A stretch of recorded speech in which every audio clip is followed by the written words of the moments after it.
Тоа беа првите информативни содржини ова утро. Ние продолжуваме понатаму. Веќе го имаме нашиот прв гостин во студиото со Оливера, Вања Филиповски, специјалист по патолошка анатомија. Добро утро, добре ни дојдовте. Како сте ова утро? Добро ве најдов, пријатно се осеќам тука. Так, доаѓате почесто, да. Пред да ве уставам да си продолжите со разговор, јас би сакала да ве почестиме со некое утринско кафенце, што да ви подготвам. Па може макијато едно. Да. Ви благодарам што дојдовте. Да не заборавиме да кажеме дека вие сте анатомски патолог од болницата Систина и воедно пред да започнеме да ги поканиме и нашите гледачи, бидејќи ова е многу застапена дијагноза помеѓу нашиот народ, може да се вклучуваат во програма и да постават некое прашање, бидејќи сигурна сум дека има некои нејасноти поврзани со темата карцином, дијагноза и превенција на карцином на дебело црево. Колку е честа ова? Споменав јас дека е застапена, но колку е честа и кои се оние знаци на рано препознавање на истата? Карциномот на дебело црево е честа болест, ако се земе предвид во споредба со другите карциноми на други органи. Некаде на второ место доаѓа после карциномот на дојка кај женската популација или карциномот на простата кај машката популација. Така да е честа, симптоматологијата која се јавува за разлика од други солидни органи, кај шупливите органи како цревото, порано знаат да се јават симптомите, но како најглавен симптом тука крварењето, често пати знаат да се помеша со некоја друга или инфламаторна болест на црево или, например, како хемороидална болест, така да пациенти знаат и да го игнорираат тој симптом, мислејќи дека ќе пројде. Во секој случај, тоа е најалармантниот првичен знак за можно присуство на карцином на дебело црево. Само да ви го подадам кафето, па продолжуваме. Што е она кое што како ризик фактори може да се очекуваат кај оваа дијагноза? Ризик фактори се како ризик фактори за другите карциноми, посебно кај карциномот на црево, храната се смета како ризик фактор, односно во ова модерно време се повеќе фаст фуд, брза храна, брзиот начин на живот.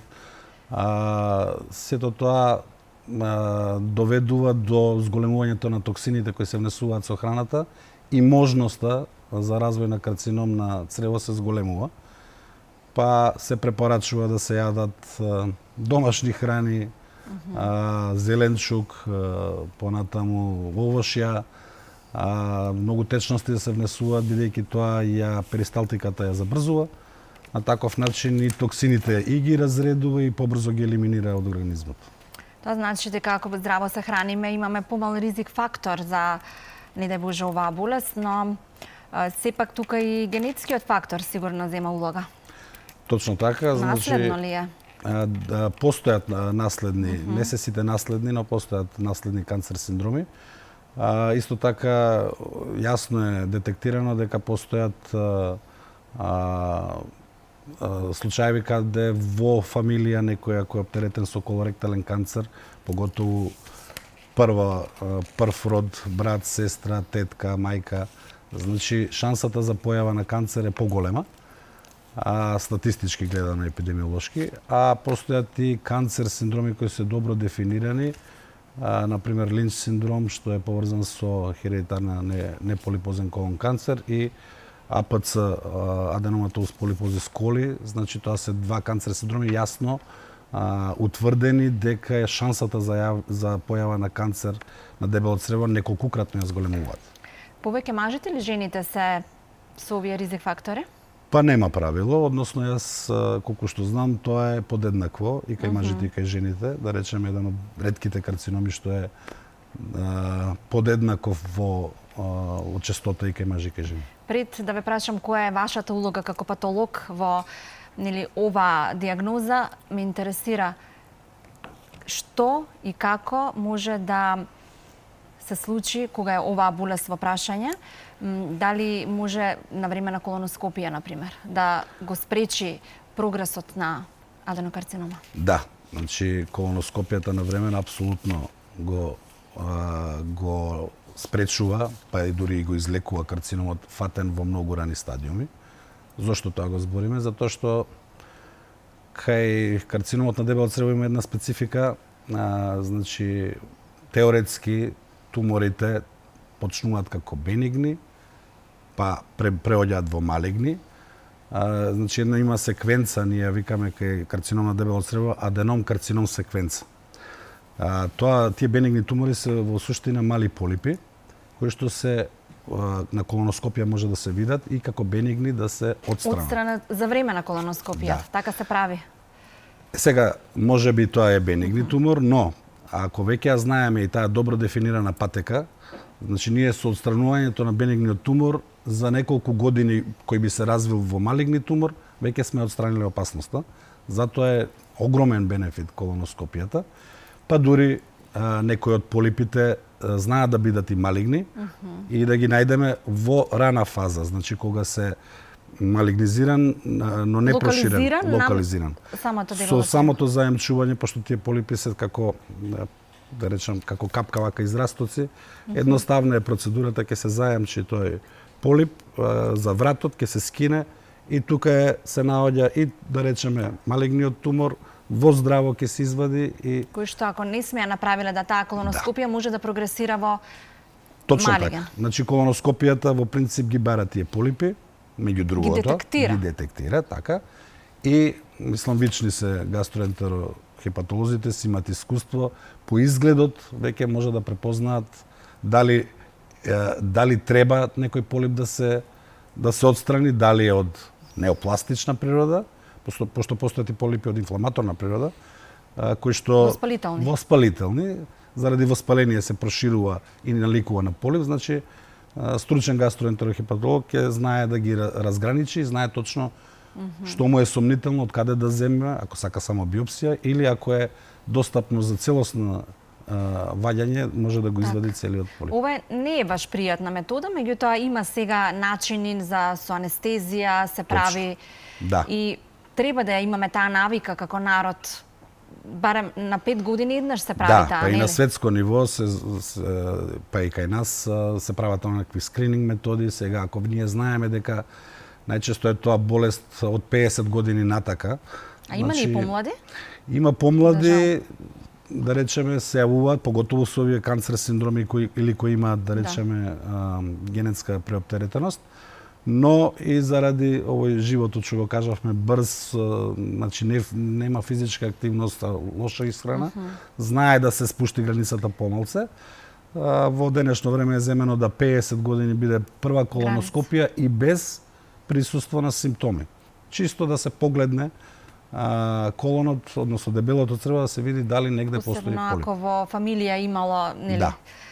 Ако дозволите, јас би сакала, Оле, да се вклучам малку, а тоа непосредно ќе биде за она кое што најново се случи на клиниката за урологија, докторе. Представен нов тест, велат, за откривање на ракот и подобри шанси за лекување на луѓето, имено преку анализа на крв. Превентивно ќе се открива рано карциномот. Што значи ова за нас како здравствен систем?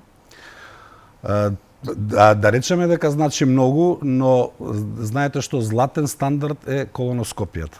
Ме сваќате, треба да се види промената. Тоа на крв со лабораториски испитувања, тумор маркери, тоа ни укажува на можност дека може да има во одреден процент случаеви малигна болест. Така.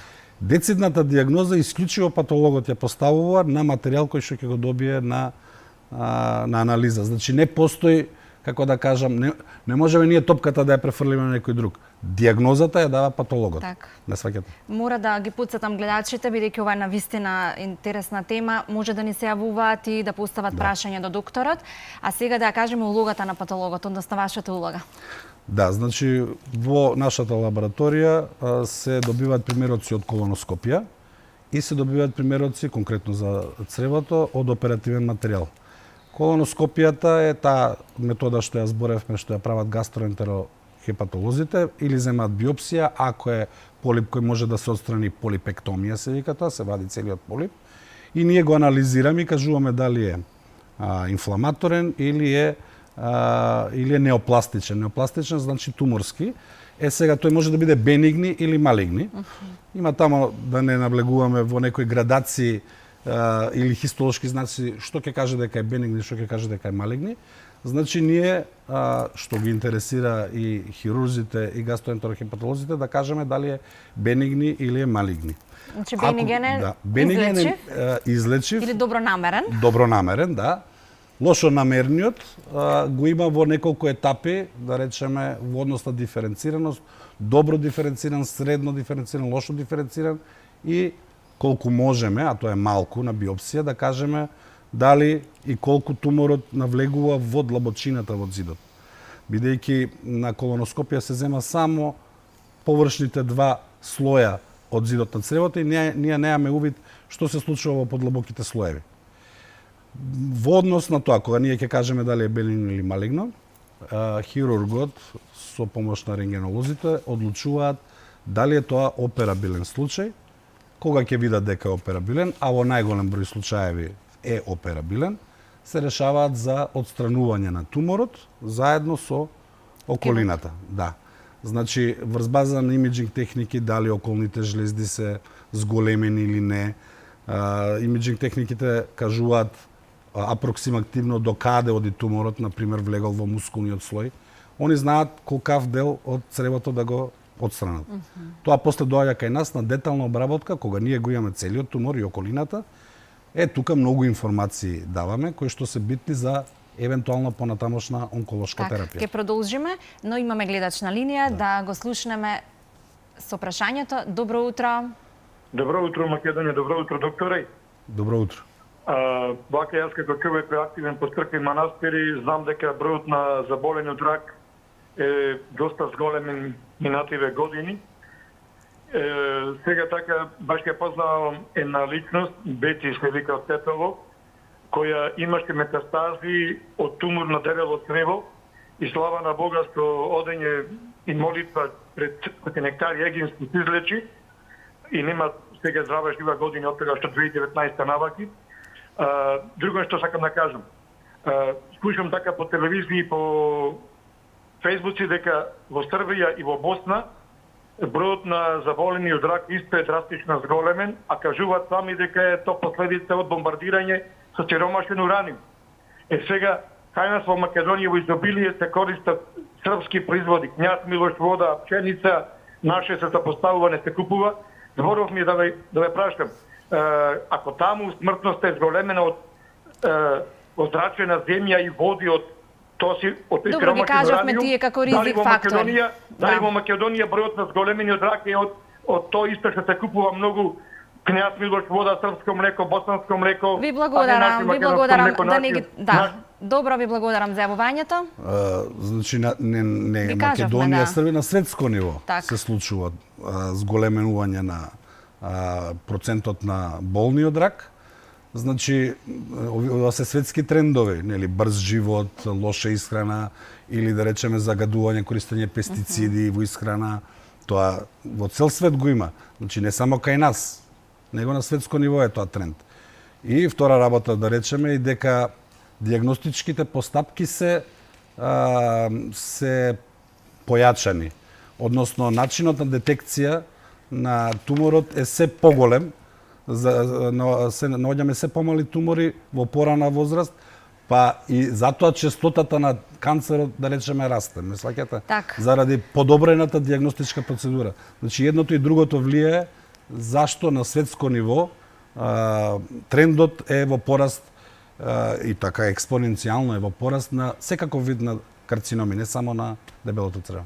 Но сепак го имаме како центар Сестина и навремено и дијагностицирање и прецизирање на која форма токму во вашата болница може да се направи. Јас ке ви се заблагодарам. Толку ни се минутите, иако има уште што многу да се каже. Следно ве чекам за она многу важно, нели, како тема некогаш кога ќе дојдете, а тоа е рак на простата. Ви благодарам. Да. Ви благодарам и јас, докторе, за сите совети и информации поврзани токму со ова, за жал, може би се почеста тема.